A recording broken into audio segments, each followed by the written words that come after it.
Tapos na ang 7 taon. Bababa na si Jesus ngayon dito.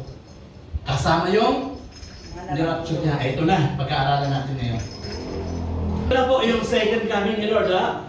Second coming ni Lord, bababa na siya. Ngayon, ang tanong, sino-sino po yung nasa likod niya? Yung kasama niya sa pagbabalik. Sinabi niya sa Biblia yan. Babalik siya, nakasakay niya sa puting kabayo. Tapos kasama yung mga angels niya. Sino-sino po yung kasama? Mga church, na-rapture the Lord.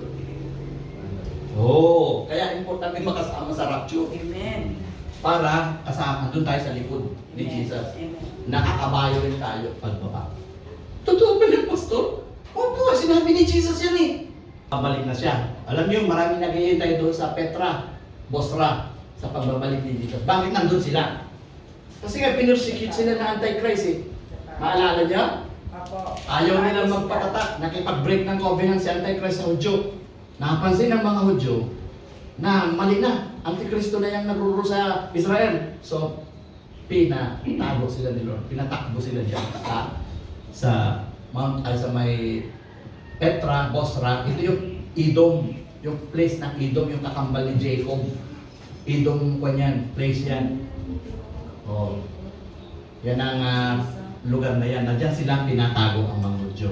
At pagkatapos niyan, sa pagbabalik ni Jesus, sa pagbabalik niya, magkakaroon ng takot ang mga tao at maraming manifestations diyan sa taas. Maraming mga palatandaan na diyan na bababa si Jesus sa clouds. Sabi ni Lord. Pagkatapos, lilitaw sa langit ang tanda. Tanda ng anak ng tao. Yung anak ng tao si Jesus. At mananangis ang lahat ng bansa. Makikita nila ang anak ng tao na nasa alapaap. At dumarating na may dakilang kapangyarihan at kadakilaan. Bababa na yan si Jesus, sabi niya. All the tribes of the earth, sabi niya, iiyak sila, magmumul ng buong daigdig. Dahil siyempre takot sila, yung mga nations. Tatakot na kay Jesus yan, yung Russia, yung Korea, yung mga bansa na matitigan at lumalaban sa Israel, manginginig yan. Bababa na si Jesus po eh. Babalik na siya. Tandaan nyo, pagbalik ni Jesus po, kasali tayo dun sa pagbabalik niya. Kasi na-rapture na tayo. Huwag niyo pong kalimutan yun, ho? Mga kapatid, ha? Oh, pero, tingnan nyo, hindi naman kayo ma-rapture, maiwan kayo, hindi kayo masali dun. Yung wala. Yung iba, nag-iisip, paano ako makakasama dun sa rapture at pagbalik ni Jesus? Kasama kaya ako dyan? Kung malakas ang faith mo, kasama ka. Kung doubt ka, naiwan ka sa tribulation, sa pagbalik ni Lord. Maraming parurusahan si Jesus dito pagbaba niya. O, tingnan natin kung ano mangyayari. Pagbalik ni Lord. Sabi dyan, they shall see the Son of Man coming in the clouds of heaven with power. May kapangyarihan ang pagbaba niya. Tingnan ninyo, sabi ng Revelation 1:7, tingnan nyo, dumarating siya nasa mga alapaap at makikita siya ng lahat, pati ng mga sumimbat sa kanyang tagiliran. Tatangis ang lahat ng lipi sa lupa dahil sa kanya. Ganoon nga ang mangyayari. Sabi ng Revelation 1:7. Parang ganito. And every eye shall see him. Makikita siya ng mga tao. Mamamangha sila. Matatakot sila. Manginginig sila. Sabi ni Lord. Pagkaraan nito'y nabuksan ng langit. Sabi ng Revelation 19. O, tingnan nyo ang ebidensya. At nakita ko ang isang kabayong puti. Ang sakay nito'y tinatawag na tapat at totoo sapagkat matuwid siyang humatol at makipagdigma. Anong sabi niya sa English? He that sat upon him was called faithful and true. Yung babalik, ang tawag ng Revelation sa kanya, faithful and true. At maraming katawagan po si Jesus eh. Tawag naman sa kanya dyan, faithful and true siya. Kaya pag magbasa po kayo ng Revelation, iba-iba mababasa niyo dyan. Yan po ang mga ibig sabihin niyan. Okay po, maraming katawagan dyan. Okay, babalik na po si Lord. Yan po ang tinatawag na second coming niya. Ngayon, ang tanong, saan po, gusto nyo munang tingnan natin yung video? Parang illustration lang ha, ng pagbabalik ni Jesus para mapanood natin, tingnan natin kung paano ang pagbaba niya. Okay, tingnan natin to. Ayan.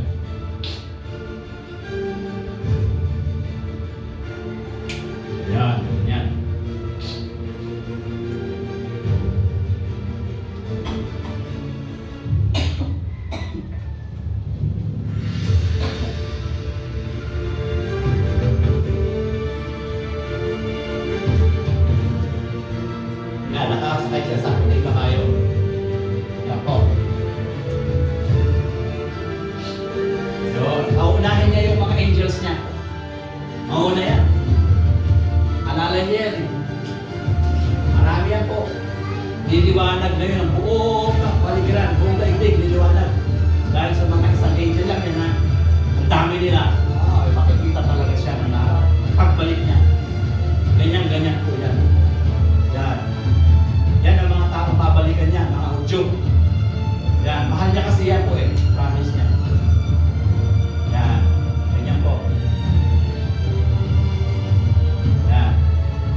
Kaya yung mga, paano pastor, yung mga dito mga Pilipino na hindi nakasama sa rapture, na iwan, pinarsikat ng trakes, sila nagpunta. Nagsipagtago rin yun. Saan sila nagtago? Meron siguro sa Tundakit, meron siguro doon sa Tawag, meron siguro doon sa kung saan lang, basta makapagtago sila. Huwag lang sila magpatatak ng 666. May stand sila. Kahit patayin sila ng Antikristo, pugutan sila ng ulo, mag-stand sila. Para pagbaba ni Lord, bubuhayin ulit sila. Wow, may chance. Amen. Gusto mo? Amen. Di ba maganda yung gano'n? Amen. Oo, may chance pa rin kahit maiwan. Pero huwag na kayo magpaiwan ha, mahirap. Opo. Mahirap. Huwag magpaiwan. Mahalin nyo ng tunay si Jesus para hindi maiwan. Kasama sa rapture, kasama sa pagbaba ni Jesus. Okay, tuloy natin. Sabi ng si Karaya, Pastor, saan siya bababa? Dito ba sa Pilipinas? Hindi po, doon sa Israel siya bababa. Sabi ng si Karaya, sa araw na iyon, tatayo siya sa bundok ng mga olibo, sabi niya, sa silangan ng Jerusalem. Mahahati daw ang bundok na ito mula sa silangan hanggang sa kanluran, madidivide. Bakit? Sa lakas ng lindol. At kalahati ng bundok ay lilipat pahilaga at kalahati naman lilipat din patibo at magiging malawak na lambak ang gitna nito. Sabi na si Karaya, pinapisay na po niya ito. Inihula na po ito. Kung hindi alam ng iba, hindi nila alam na ganyan pala mangyayari. Sabi ng verse 4 sa English, ganito. Ito po yung Mount of Olives. Yung paa daw niya, his feet shall stand in that day upon the Mount of Olives. Diyan siya nagpipray. Favorite niya yung place na yan. Pagbaba niya dyan po, magkakaroon ng malakas na lindol. Magpapalindol si Lord. Tingnan niyo sabi niya. Ha? The Mount of Olives shall cleave in the midst thereof toward the east and toward the west. Mahahati siya, kita nyo, na-divide sa lakas ng lindol. Ganyan po, mangyayari. Sabi yan, palilindolin ni Lord sa kanyang pagbaba, pagbalik. Parang ganito, illustrate lang natin ha, kung paano mangyayari sa lindol. Yan, ganyan. Lindol. Yun. Siyempre, makukugaan lupa. Ano po? Yan, ganyan. Bumababa na siya. Yun. Kaya po, isi-shake niya ang buong daigdig. Magugulantang mga tao. Yan. Alam nila, biro-biro to, no? Yan. Bababa na si Lord. Matitipay siya. Magiging lambak, sabi ni si Karaya. Tingnan nyo yung si Karaya verse 4, sabi niya, and there shall be a very great valley. Imagine mo yun, naging valley yung lugar na nahati. Tapos sabi dito, Jesus goes to Edom, yung Edom, to gather the hiding Israelites, the remnant. Kasi may tinira si Lord na konti lang eh. Di ba na pag-aralan natin na yung buong Israel, hatiin mo sa gitna, hatiin mo pa doon sa kalahati, ang matira, konti lang sa kanila. Kasi kasali sa prophecy yun na sila po ay parurusahan, halos maubos na sila. Pero nagtira si Lord ng 1/3. Yung mga 1/3 na yan sila. Amen. Yan pong mga yan, dadami yan. Pararamihin sila ni Lord sa pagbabalik niya. Pupunuin nila buong daigdig ng mga Hudyo.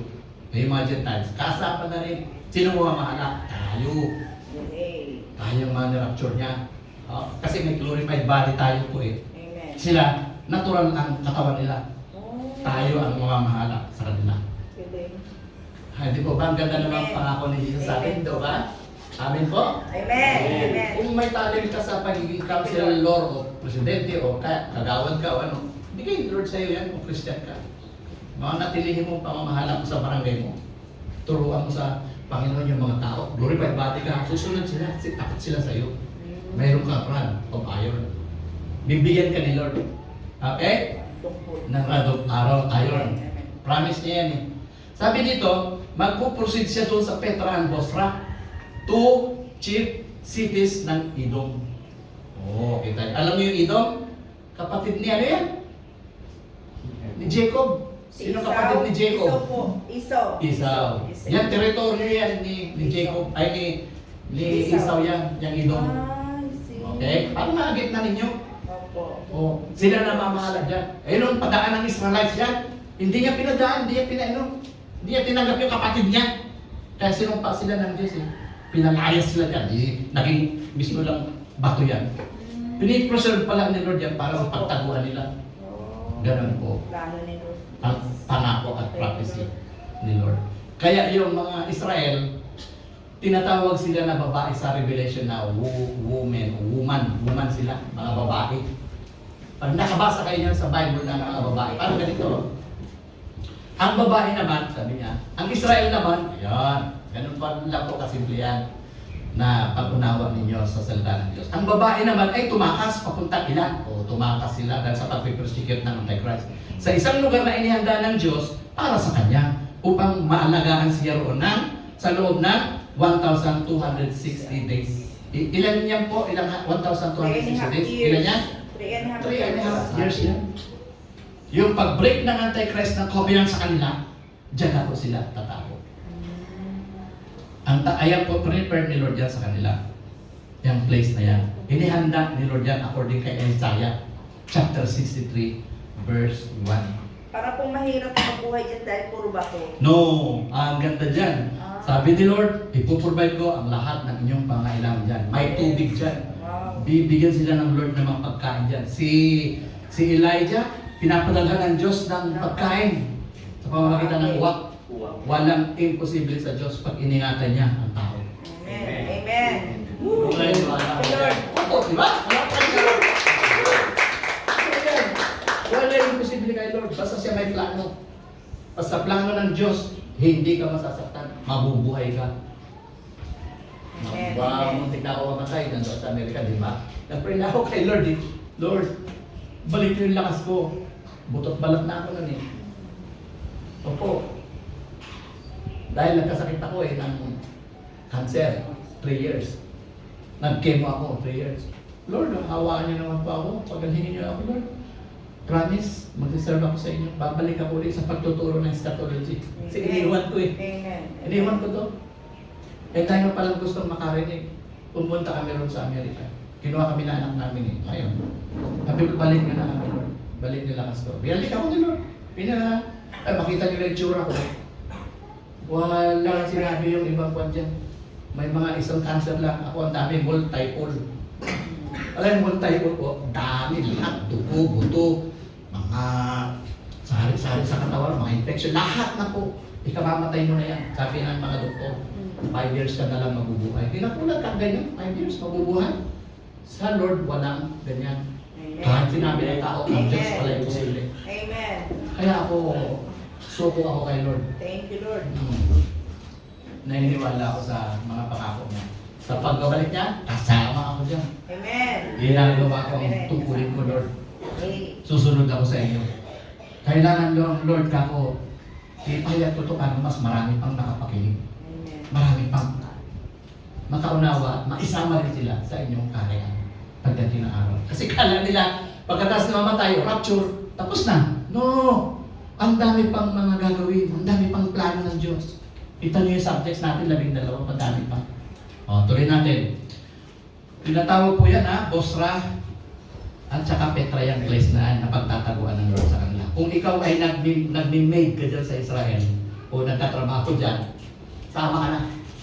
Sama ka na doon sa mga tatakas. Pag naiwan, O, sabi ng Bible, ito yung babae na tinatawag. Ngunit ang babae ay binigyan ng mga pakpak ng malaking agila upang makalipad. Saan? Papunta doon sila sa ilang.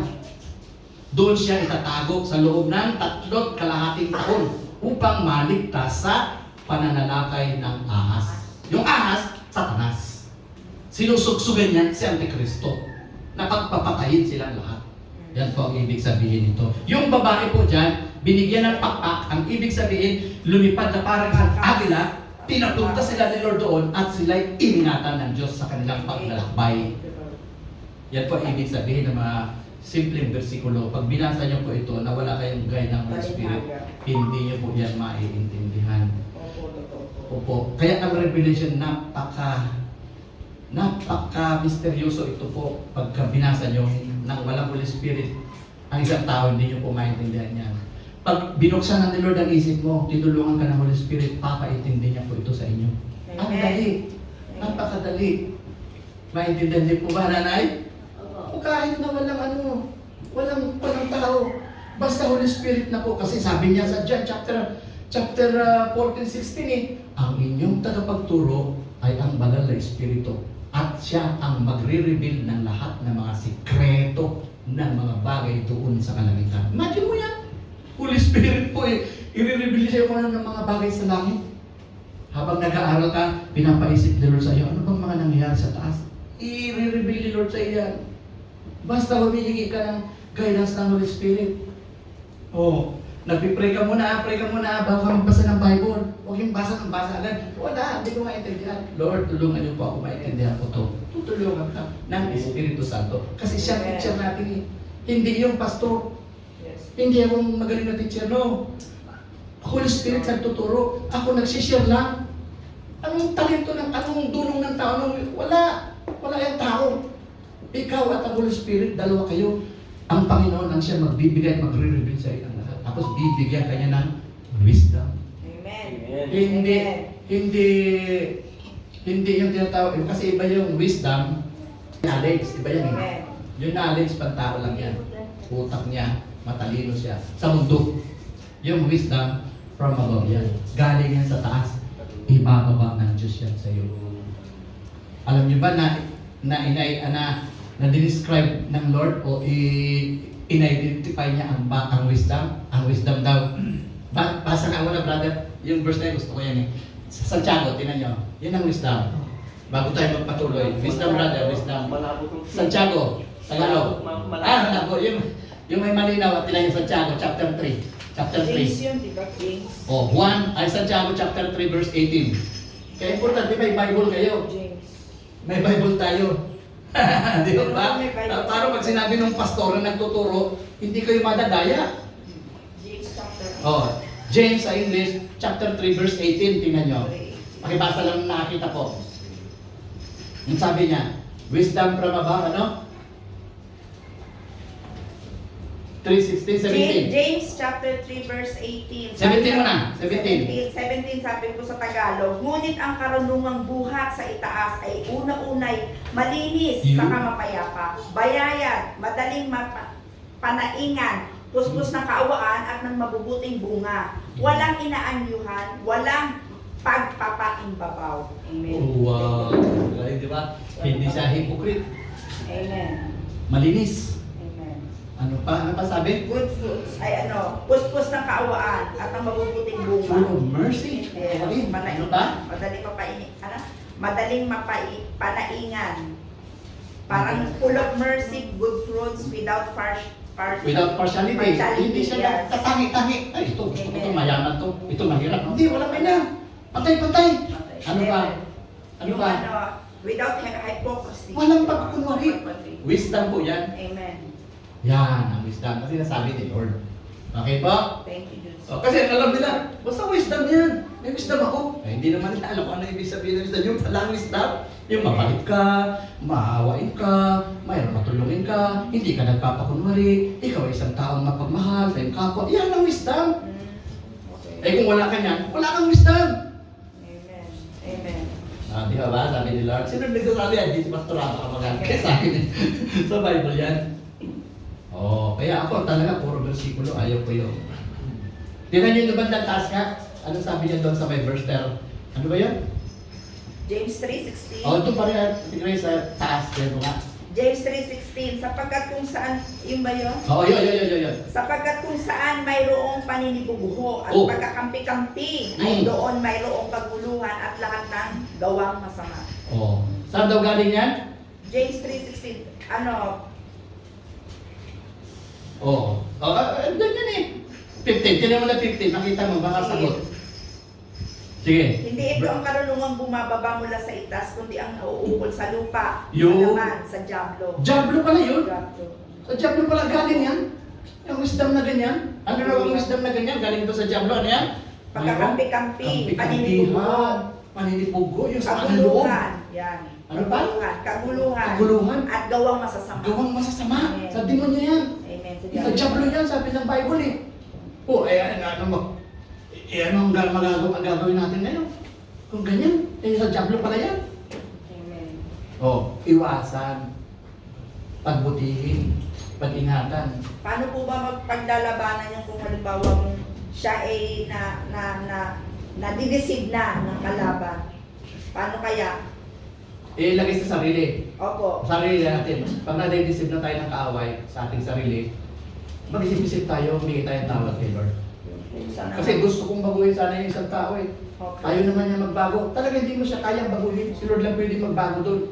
Ang gawin mo, napipilit na gusto mo sana siya magbago dahil lagi mo siya sinasabihan, ganyan, ganyan. Ikaw na magbago. Mauna ka. Baka sakali, magbago rin yun. Parang ganun lang yan. Yan, ang ibig sabihin. Kayong inggit, wag po, inggit. Ayaw ni Lord. Diablo yan. Isang diablo yan. Pag nakakita kayo na may mga mararangyang buhay, okay mainggit. Okay lang yan. Opo. Nakita niyo mayayaman dyan? Ayan, basta kami, nabubuhay kami, kontento kami sa buhay namin, love namin si Jesus. Amen. Mas mayaman kami. Ganun lang lagi. Amen. Amen. Yes. Siyempre, ang kayamanan natin hindi dito sa lupa eh. Nandun sa Doon iba. tayo sa iyo. Amen. Maniwala po kayo.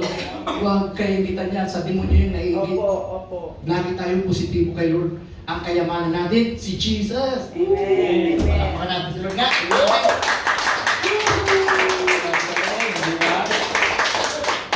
Tingnan natin yung next slide. Kasi yung babae, yung mga Israelites, binigyan ng parang ganito po, pinatakas sila ni Lord. Ibig sabihin, yung mga Hudyo na yan, yung babae, yung Israelites na yan, pinapunta na tuloy sila ni Lord doon. Kasi pipersecute sila ng Antichrist nung time na yan. Kaya dyan po sila nagtago, yung place na yan, no? There, the Jews will hide from the wrath and persecution of the Antichrist and sustain his people, perhaps by providing water from a rock and manna from heaven, as he once did for Moses and the children of Israel. Yan. Yan. Yung place na yan, paiikutan ng mga angels ni Lord yan. Wow, kaya pala hindi Kaya hindi sila masaling. Pupuntahan sila ni Jesus yan, pagbaba. Kasama tayo. Oo, huwag yung kalimutan na. Makakarating tayo dyan. Kala niyo yata. Hindi. Okay? Inspired. Ay, ano ba kayo? Excited? Amen. Galing, the Lord. Tingnan nyo, ang sabi ni Jesus kung sino-sino yung mga kasama niya. Pagbaba ha. Ito. Jesus accompanied by the holy angels, the church, and the remnant. Christ marches toward Armageddon. Papunta pala siya doon sa gera. Ang gagawin niya, imamasaker niya yung 10 nations, yung mga nagkampi-kamping mga bansa, yung 10 sungay. Russia, Iran, yun ba? Korea, China, mga India, nagsama-sama yan eh. Tapos gigirahin nila Israel eh. Ayaw ni Lord yun. Pagtatanggol niya sila. Kaya bababa siya. Yan ang purpose ng pababa niya. Pagtatanggol niya ang bansa niya. Yan po, yan talaga. Sa totoo lang. Kaya babalik si Jesus para doon sa naiwan na remnant.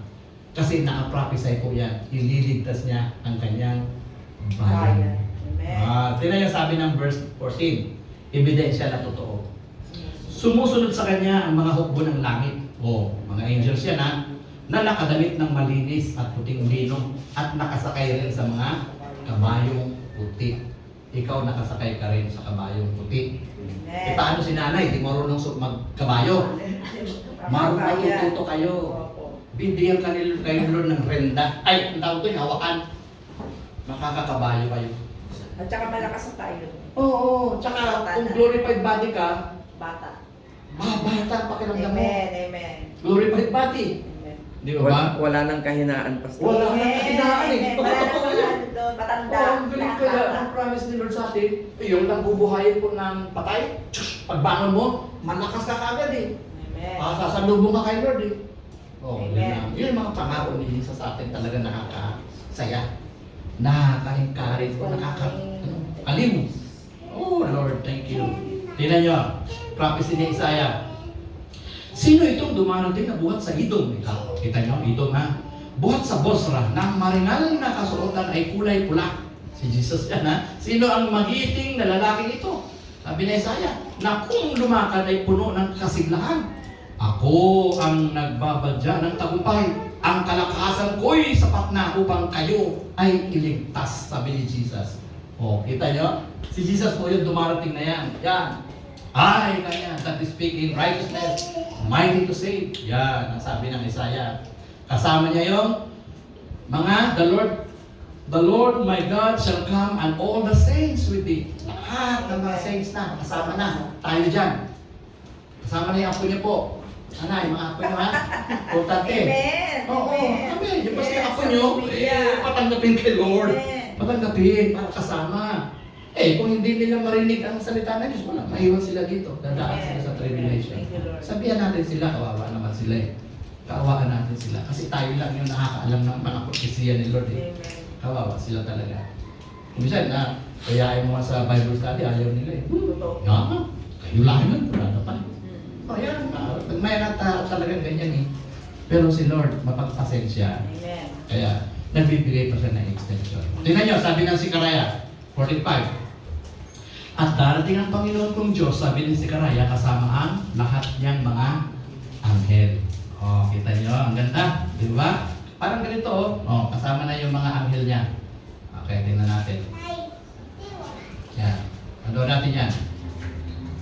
Ganyan. Bawa na. Halimbawa, si Jesus. Siyempre, kasama yung church, ay yung ano niya, mga angels niya. Halimbawa lang yan, ha? Mga video-video na nakakatulong. Bababa na si Lord.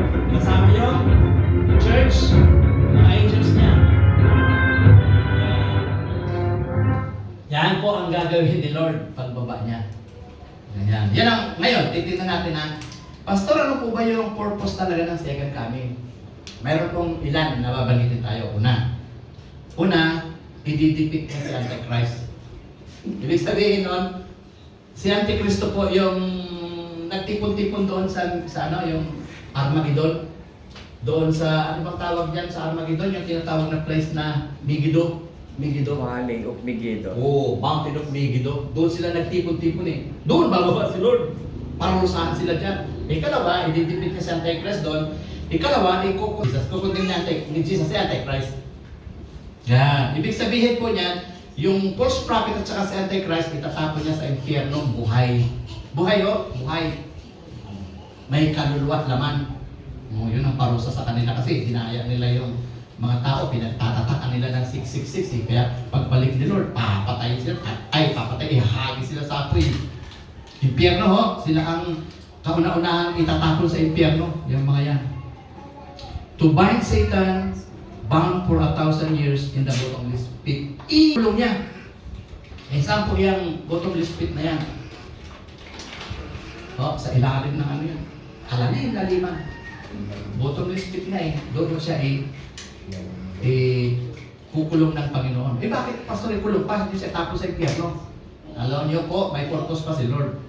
1,000 taon. Kasi magrurul nga si Jesus na 1,000 taon pagbaba niya para walang tukso. Kaya magiging maganda ang gobyerno mo. Okay pa? Ganun ang purpose ni Lord. Kaapat, i-regather po niya at i-regenerate niya yung mga tapat na Israel. Kasi maraming tapat na Israel po na nagmamahal sa kanya kay Jesus. Lalo nung during the tribulation time, marami pong mga naniwala na sa kanya. Sumampalataya na sila. Yung mga faithful talaga, pararamihin niya sila sa pagbaba ng Jesus. Okay po? Panglima, i-judge niya, parusahan niya naman yung mga faithless. Pag sinabi kong faithless, walang paniniwala sa kanya. Parusahan niya. I-judge niya sila. Okay po?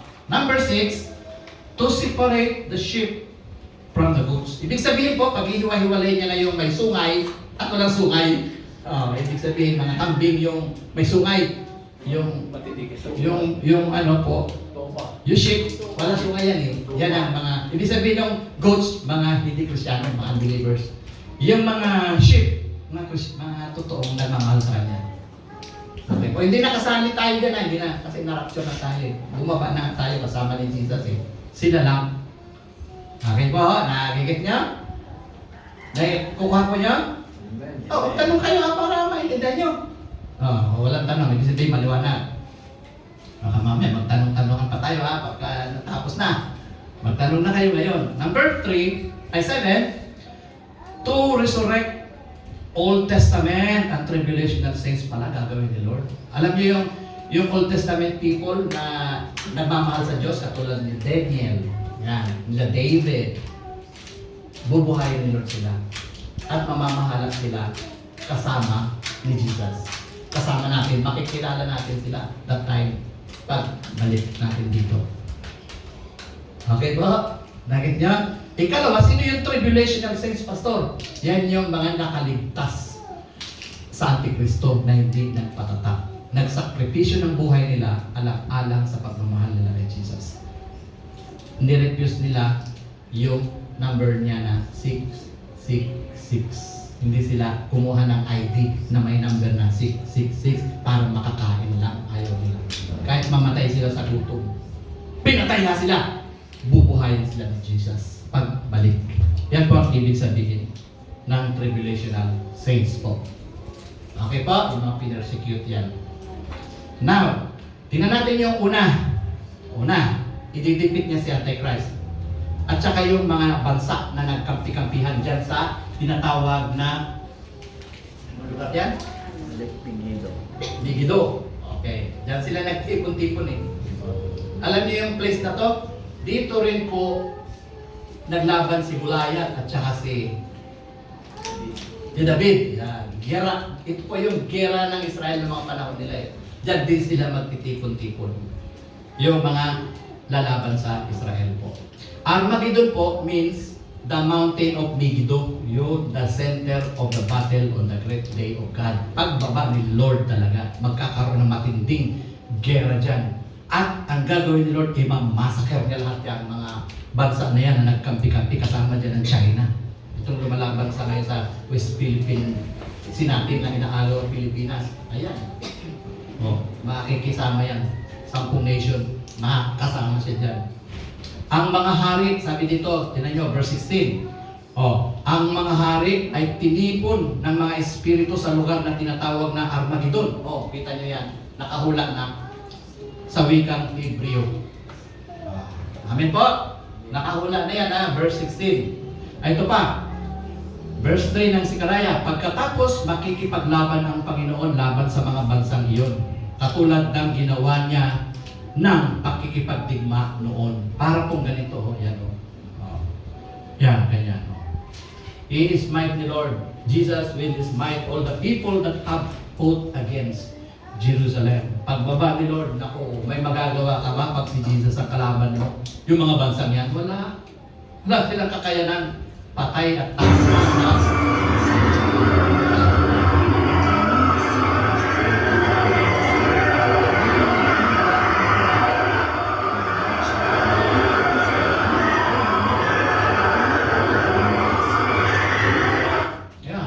Simpleng illustrations na ito na mas magiging maganda pa dyan ang gagawin ni Lord. Pagbaba niya. Anong kapangyarihan ng mga tangke nila? Yung mga nuclear na yan, pasasabugin nila yan. Titira din sila kay Jesus. Anong parusang gagawin ni Lord ngayon sa kanila? Nakahula na po yan kung anong parusa. Sabi dito, and this shall be their plague. Ito na ang parusa na gagawin ng Lord sa kanila. Anong sabi ng Sikaraya na parusa dito sa mga bansa ito na nagkampi-kampi? Kayo pa lang eh. Ano bang mga bansa na yun na tumitira sa Iran po? Ay sa Israel? Iran. Di ba kinikiran nilang Israel ngayon? Hanggang ngayon? Hindi na po hihito yan. Hindi mo naman pahinto, nakapahula na yan sa Biblia. Magkakampi-kampi na yan yung mga Muslim nations dyan. Lebanon, di ba? Kalaban nila. Ano pa? Di ba? Syria. Syria, yan.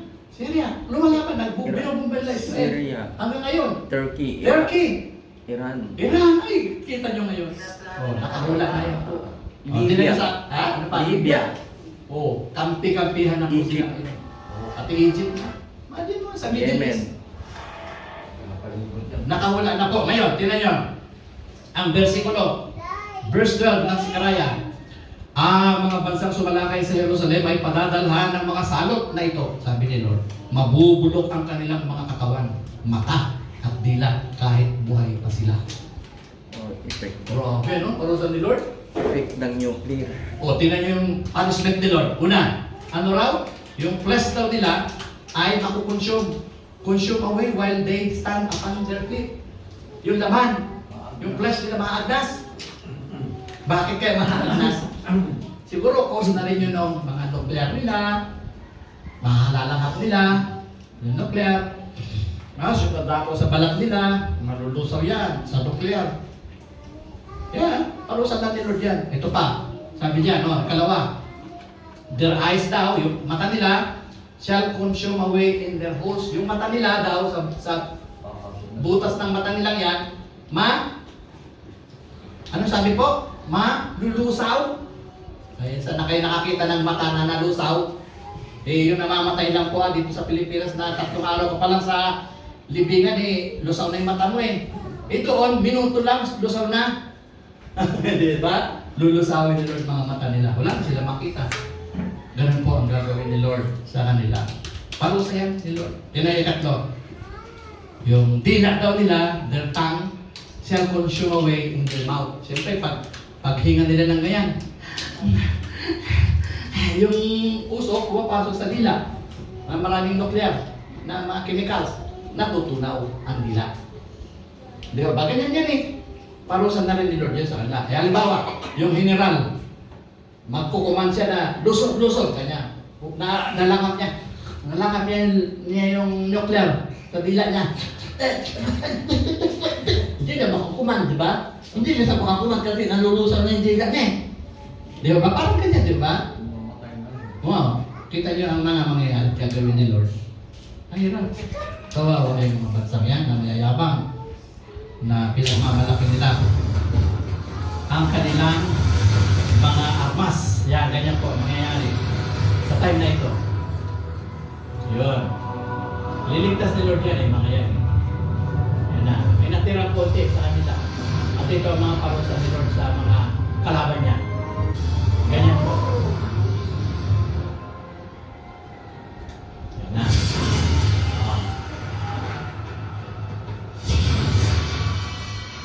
Yan.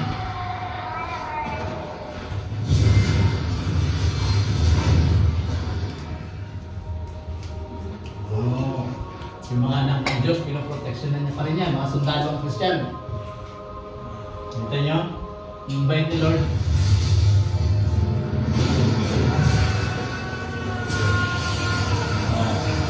Yung mga simbolo po ng mga tabak na lumalabas sa kanyang bibig. Nagiging kalansay na sila. Nalulusaw ang mga laman nila. Sabi ng Bible. Ano sabi ng versikulo po? Tingnan nyo.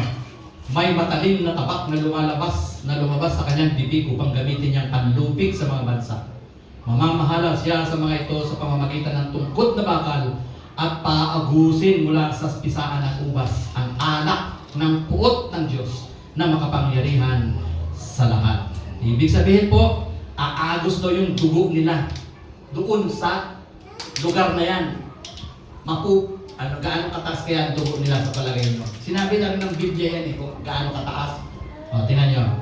Ang result, blood came out of the wine press, sabi niya. Yung pisaan ng ubas kanya, hindi sabihin pag nakabasa kayo dyan sa Revelation ng pisaan ng ubas, wine press, doon sa kwan yun, Megiddo yun. Okay po. 200 miles long and about 5 feet deep yung dugo nila na aagos dyan. Tingnan nyo, sabi ng Bible, ito. Pinisa sa labas ng bayan ang mga ubas. Kita nyo. Hindi actually na ubas yan ha. Ang ubas na tinutukoy yan ay yung place yan na doon ang pisaan ni Lord. Doon ang parusa niya na gagawin niya sa mga bansa nito. At mula sa pisaan ni kanya, sa Megiddo, ay bumaha ng dugo. Ang lawak ng baha ay umabot hanggang ilan? 300 kilometers at ang lalim ay sintaas ng musok ng kabayo. Kaya gaano ba yung musok ng kabayo?